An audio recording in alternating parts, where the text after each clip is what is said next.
Есть привычки, которые превращают человека в короля, а есть привычки, которые превращают человека в крестьянина. Оглянись вокруг, и ты увидишь огромное количество крестьян вокруг себя. Они рабы своих собственных убеждений, рабы программирования средств массовой информации. Как мужчина, твой долг распознать плохие привычки и избавиться от них навсегда. В этом видео мы рассмотрим 3 привычки, которые превращают тебя в слабого покорного человека. Если ты достаточно мудр, то ты никогда больше не вернешься к этим привычкам.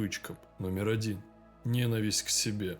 Этот пункт может стать неожиданностью для некоторых из вас, но негативные мысли о себе настолько распространены среди мужчин всех возрастов, что для них это практически ежедневный ритуал. Такие мужчины принимают ежедневную дозу жалости к себе, ненависти и саморазрушительной речи. Ты слышишь, как они высмеивают себя даже в компаниях. Они могут шутить о своих целях и достижениях в жизни, как будто над этим можно посмеяться. Подумай о среднестатистическом человеке сегодня. 80% его разума занято ядовитым грузом ужасных сценариев. Такие люди тратят целые часы каждый день, думая о себе в негативном ключе. Поэтому как же ты можешь избавиться от всей своей токсичности? Процесс начинается в твоей голове. Причина, по которой ты продолжаешь видеть себя неудачником, заключается в том, что ты привык думать, что ты на самом деле один и неудачлив. Такова реальность. Большинство плохих мыслей в твоем уме связаны с элементом истины, поэтому ты продолжаешь им верить. Твоя обязанность выяснить, что это за маленький элемент истины, и немедленно исправить его. Скажем, ты веришь, что девушкам ты не нравишься. Твой основной шаг – докопаться до сути этой проблемы, посмотреть на себя в зеркало и спросить себя, почему я так думаю, связано ли это с моим уходом за собой, с моим характером, с моим телосложением. Менталитет жертвы убивает в тебе все хорошее. Вместо этого прими необходимые меры. Если проблема заключается в твоей личности или характере, участвуй в общественных мероприятиях, где ты будешь вынужден взять на себя более харизматичную роль. Помни, что в этом мире нет ничего, что нельзя было бы исправить. Да, на это может потребоваться время и много усилий, но оно того стоит.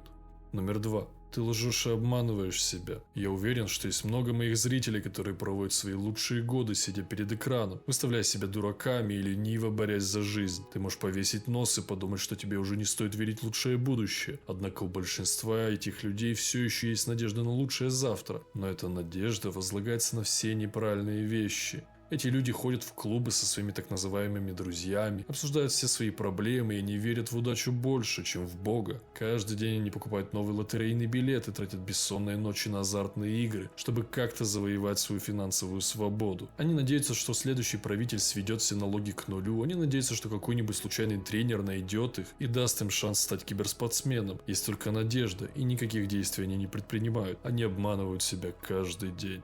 Вещи просто случаются с людьми, которые достаточно терпеливы. Не пойми меня неправильно, это действительно важно быть терпеливым, но есть разница между терпением и сидением без действий. Чтобы преуспеть в жизни, ты должен действовать, а не просто мечтать весь день. Это плохая привычка. Номер 3.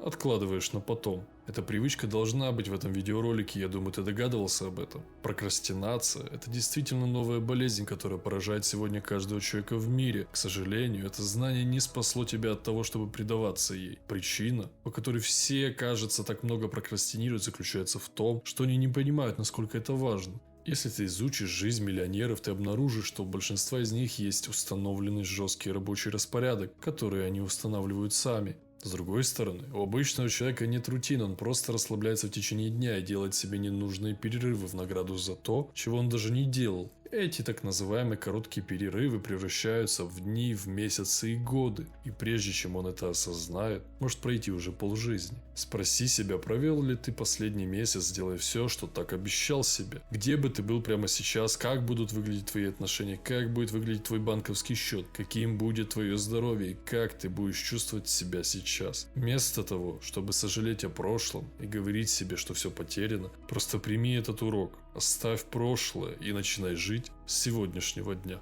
Чести и удачи!